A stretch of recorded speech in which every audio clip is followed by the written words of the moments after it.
Qu'est-ce qu'en fait l'après-vie? Si l'on peut s'imaginer ce que cela représente en lisant les livres, on peut se demander ce qu'est la substance de l'âme réellement, une fois qu'elle est décorporée, hors de son corps.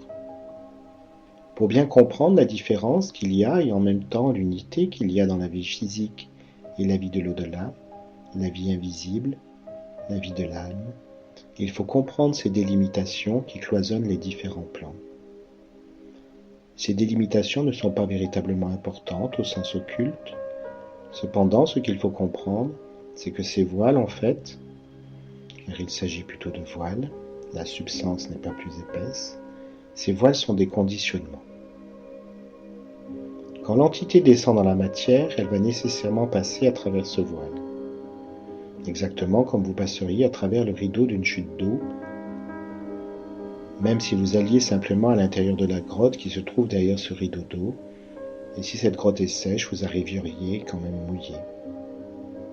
Quand l'âme va s'incarner, elle va de façon incontournable se trouver en face de ce rideau de conditions, en face de ce rideau d'informations. Non seulement d'informations dues à la matière, à l'époque où elle va s'incarner, et aussi dues à son propre karma et au karma collectif, avec lequel elle va devoir jouer pendant toute son incarnation.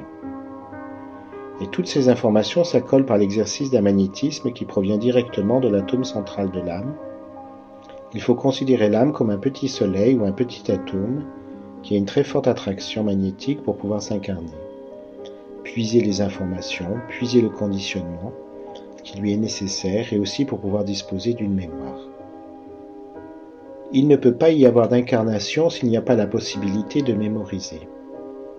Cette faculté se retrouve sur le plan physique au niveau cérébral, mais c'est avant tout la particularité de l'âme. Et c'est grâce à cette faculté d'attraction, un magnétisme attractif très puissant, que l'âme va pouvoir mémoriser. Elle va pouvoir ainsi être en relation avec sa personnalité, s'ancrer dans sa personnalité, avoir un pont jeté entre elle et la personnalité et pouvoir puiser dans tous les événements qui vont arriver à la personnalité de façon à s'en enrichir. Donc, quand le manteau a été revêtu, car il s'agit de cela, de revêtir un manteau d'information, de conditionnement, c'est comme une main qui rentre dans un gant, et c'est à ce moment-là que l'homme traditionnel va s'éveiller à la vie. À ce moment-là, sa conscience subjective, qui est la conscience de l'âme, qui est donc l'esprit, cette conscience-là va partir très loin.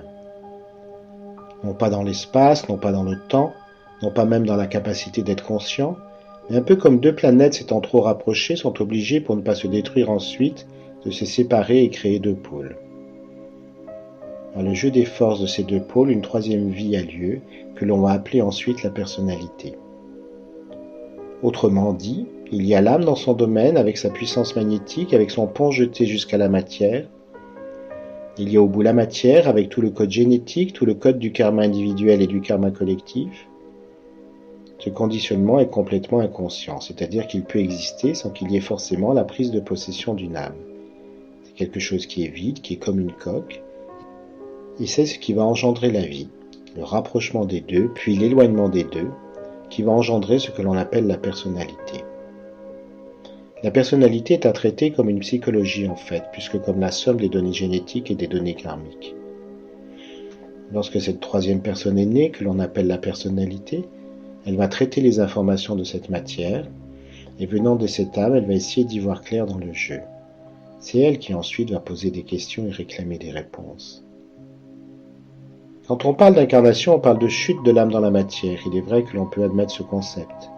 Cependant, si l'on veut être juste dans la notion des choses, il faut savoir que ce qui habite en vous, ici et maintenant, ce n'est pas votre âme qui habite votre corps.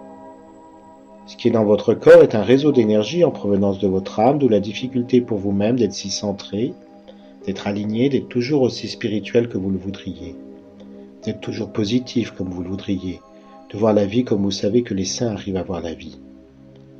Tout est projection, et qui dit projection dit que la partie centrale va rester à sa place, tandis que les faisceaux d'énergie vont être envoyés pour siéger dans les endroits précis prévus pour cela, pour recevoir le lien, le cordon ombilical avec l'âme. Au niveau incarnation, lorsqu'un individu est jeune, sa personnalité va être rustre, grossière et son âme très lointaine. plus quelqu'un est évolué, moins il y aura de particules dues au plan physique, à l'entité collective, et plus il y aura la présence de l'âme. Jusqu'à un point tel qu'un jour, seule l'âme, l'entier de l'âme, habitera dans le corps.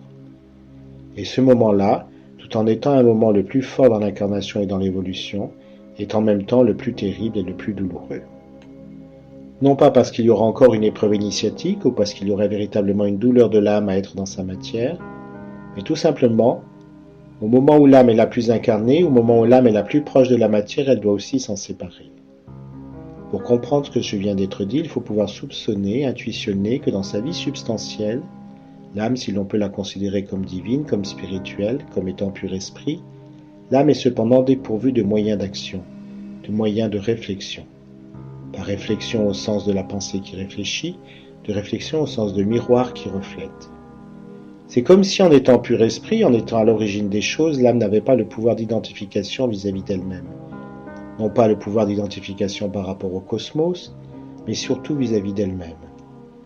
Dans les premiers moments de la vie, ce que l'on appelle le pur esprit, ce que l'on appelle la pure conscience, ressemble étrangement à une zone que l'on ne peut pas qualifier d'inconscience, mais c'est une conscience qui dort. Pour rendre pleinement rayonnante et active cette unité de conscience, il va falloir la plonger dans un processus qui s'appelle l'identification, et l'identification ne peut pas avoir lieu s'il n'y a pas de séparativité. Donc, si l'on ne sépare pas les unités de conscience les unes vis-à-vis des autres, ce qui les revient à les enfermer dans des bouteilles que l'on va ensuite appeler Pierre, Paul ou Jacques. Ce qui n'empêche que dans ces bouteilles est présente la même substance que dans toutes les autres bouteilles, la même unité, mais pour un certain temps, jusqu'à ce que le pouvoir soit réveillé, jusqu'à ce que l'autoconscience soit générée, il va falloir enfoncer ces unités dans la différenciation, dans l'identification, et admettre, supporter, attendre que tout le négatif de ce processus d'identification et de séparativité soit complètement écumé. C'est ce que l'on va appeler ensuite l'évolution, c'est ce que les hommes appellent l'évolution, que toutes les théories occultes appellent l'évolution, c'est tout ce processus où l'esprit doit sortir du négatif de l'identification.